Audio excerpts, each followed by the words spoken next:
¿Estás contemplando la cremación? Mira esta información antes de tomar una decisión. ¿Está la cremación en la Biblia? ¿Es una práctica pagana o cristiana?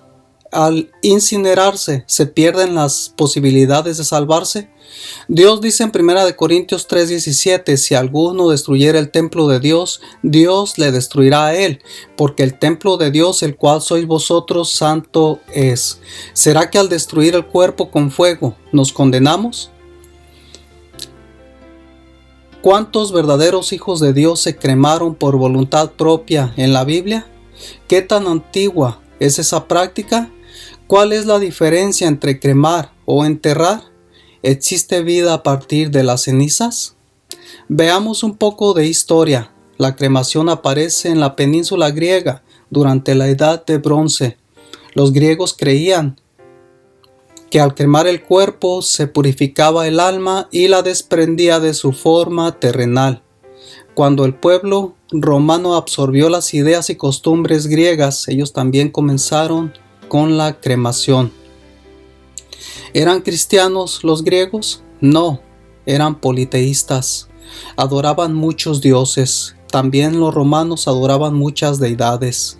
Estos dos pueblos eran paganos, nada tenían que ver con el verdadero Dios y con la verdad. Y la pregunta es, ¿por qué si en nuestro tiempo se autonombran cristianos nunca cambiaron sus costumbres extrañas? ¿O de qué parte de la Biblia aprendieron la incineración? Por otra parte, tenemos a los budistas e hindúes, dos religiones bastante extrañas, las cuales han practicado la cremación desde sus comienzos. Ellos prefieren ser incinerados, aunque también practican la inhumación o el sepelio en agua, algo bastante raro. Otra práctica es simplemente dejar el cuerpo a la intemperie para que las aves carroñeras los devoren. Todo esto es antibíblico, horrendo, degradante y obscuro. Hablemos del cristianismo. En el cristianismo se prefiere el entierro, pero también se practica la cremación. Y cada vez es más común entre los cristianos. Y la pregunta es, ¿por qué si los cristianos tienen como base o como guía la palabra de Dios y tienen el testimonio de Jesucristo y el ejemplo de los profetas y patriarcas y apóstoles, por qué la practican? ¿Qué sucedió y cuándo? Estas no eran prácticas ni fueron costumbres del verdadero pueblo de Dios. Espero te des cuenta a dónde vamos con este asunto. Si acaso existen líderes que desaprueban esto, son extremadamente pocos, tristemente. Muchos defienden el catolicismo, afirmando que ellos apoyan más la sepultura que la cremación. Un dato bastante interesante es que cuando el catolicismo adoptó el cristianismo, este se contaminó con un sinfín de prácticas extrabíblicas. Los cristianos fueron inducidos sutilmente a aceptar y a hacer cosas que Dios nunca mandó. Miren la forma de enredar al mundo y a los cristianos de parte de Roma. Lo que la Iglesia Católica cree sobre la cremación. La cremación de un cuerpo sin vida no afecta el alma, tampoco limita a Dios en su omnipotencia para levantar el cuerpo inerte a nueva vida. Y la pregunta del millón es, sí, lo segundo suena bien, nada limita a Dios para levantar cuerpos sin vida, pero la cremación no afecta el alma. No veo un escrito está de parte de ellos. ¿En qué se basan para afirmar eso? Dice Dios que aún los escogidos podrían ser engañados. Mucho cuidado. Veamos al judaísmo, la religión original. Para el judaísmo la cremación está completamente prohibida. Muchas de las tradiciones del luto que se les rinde a los fallecidos no se pueden hacer si su cuerpo ha sido cremado. El pueblo judío está 100% correcto, porque a través de ellos viene toda ciencia. Dios los usó para revelar la verdad al mundo. ¿Qué dice la palabra de Dios en cuanto a la cremación? En primero de Samuel 31, 12 y 13 está la historia de destrucción del cuerpo después de la muerte por fuego más famosa. En 1 Samuel 31 se encuentra el caso de Saúl, el primer rey de Israel. Veremos varios puntos bastante interesantes. Los filisteos estaban en guerra contra Israel y el rey Saúl, rey de Israel, vivía en rebeldía contra Dios y le deshonraba. De hecho, ya había rebasado los límites de la maldad. Dios le había permitido alrededor de 40 años para que enmendara sus errores, pero despreció la gracia de su Creador. Noten lo que dice primero de Crónicas 10, 13 y 14. Así murió Saúl por su rebelión, con que prevaricó contra Jehová, contra la palabra de Jehová, la cual no guardó, y porque consultó a una adivina, y no consultó a Jehová, por esta causa lo mató. Esto que leímos es solo parte de muchas maldades que hizo. ¿Cómo murió?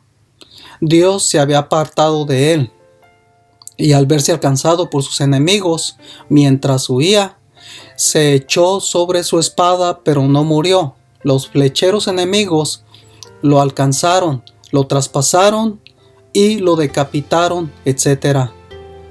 Cuando el ejército de Israel se dio cuenta que había muerto, fueron a recuperar sus restos y los de sus hijos, y estaban tan mal que decidieron quemarlos.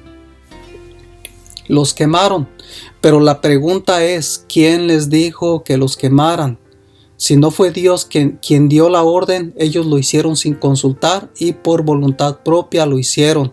Y quizá Dios lo permitió porque el rey Saúl ya no era uno de los suyos. Había muerto en su maldad y a causa de su perversidad. Veamos al tipo de personas que Dios mandaba destruir y quemar. Primero de Reyes 13, 1 y 2.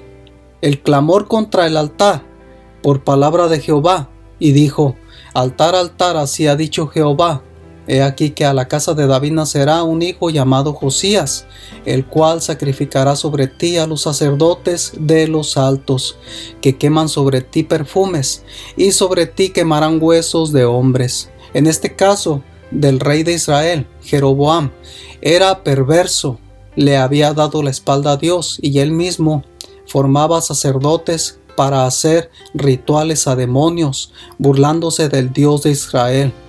Y Dios prometió quemarlos hasta los huesos. Fíjense cómo Dios se preocupa por sus hijos cuando hay fuego de por medio.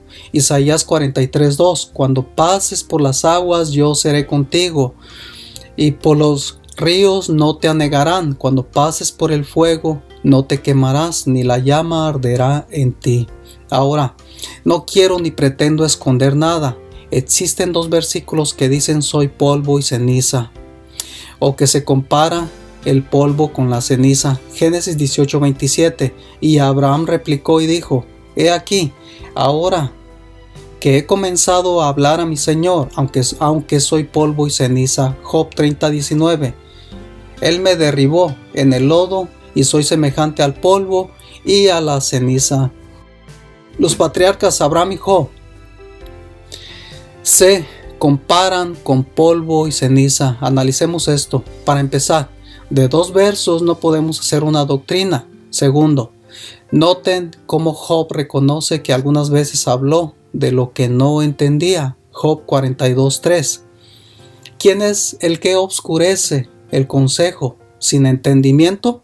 Por tanto, yo hablaba lo que no entendía, cosas demasiado maravillosas para mí que yo no comprendía. Como podemos ver, ellos no fueron perfectos. Ahora, ¿quién sabe más, ellos o Dios?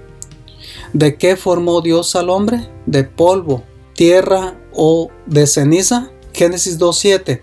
Entonces Jehová Dios formó al hombre del polvo de la tierra. Sin embargo, para que no nos quede ninguna duda, Dios nos asegura que seguiremos siendo polvo, barro o tierra aún después de nuestra muerte. Génesis 3:19. Con el sudor de tu rostro comerás el pan hasta que vuelvas a la tierra, porque de ella fuiste tomado, pues polvo eres y al polvo volverás. Entonces, ¿en qué quedamos? ¿Polvo o cenizas? ¿Es acaso lo mismo? Para nada. Hagan la prueba. ustedes mismos, en un recipiente lleno de cenizas. Planten semillas y me platican si se logran. No son lo mismo, las cenizas son desechos y la tierra tiene valor. Eclesiastés 3:20.